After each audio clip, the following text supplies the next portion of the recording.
Hi everybody, I'm Lesley Stevens, Director of Mental Health and Learning Disabilities. I hope that you've had an opportunity in the last few weeks to have a look at the Mental Health and Learning Disabilities Strategy, No Wrong Door, that's been published. If you haven't had a chance to have a look yet, then we've included a link in this bulletin. Please take a look. We'd love to hear back from you about what you think and any ideas about how we can put the strategy into action. I wanted to talk about one element of the strategy that I think is really important for us in terms of how we organise ourselves within the division, and that is the tiered approach to delivering services.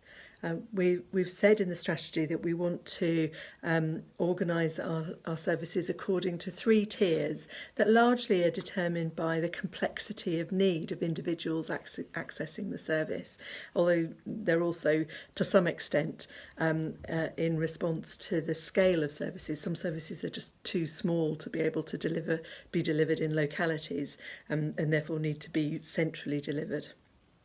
There are 3 tiers. The first and the highest complexity tier is the acute service, and that essentially are the 7 acres based services, the wards and the home treatment team, and that's always going to be a really important part of service delivery. The second tier is based in the community and is for people with moderate and high complexity of need. We have 3 pathways within that central hub.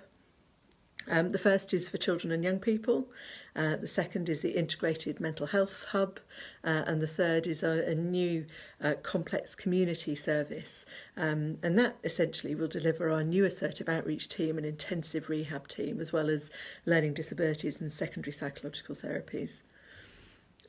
We think the opportunity to have community-based services for rehabilitation and assertive outreach will make a big difference to our use of beds and our ability to respond to the needs of people with really complex needs in the community. It's a really exciting part of the new model, I think.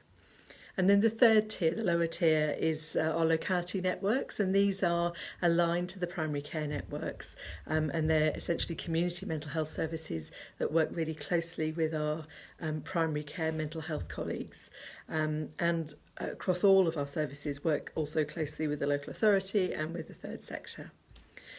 So I would really love to hear back from you about what you think about how the benefits of organising the service in that way, the challenges that come with it, and how we can most effectively make sure that those services join up. But we don't want 5 separate services. We want one service with 5 pathways within it that really connect very closely and provide a seamless service for the people who we care for. I wanted to end just by letting you know that we're about to start some all-staff mental health and learning disability forums. They'll be online, obviously, at the moment, in which you'll all be invited to come and hear updates on things that are happening across the division, but really importantly, opportunities to get involved in discussion and ask questions. So the dates and more information about it will be in the bulletin, so look out for that, and I really hope to see you in some of those forums. Thank you. Bye.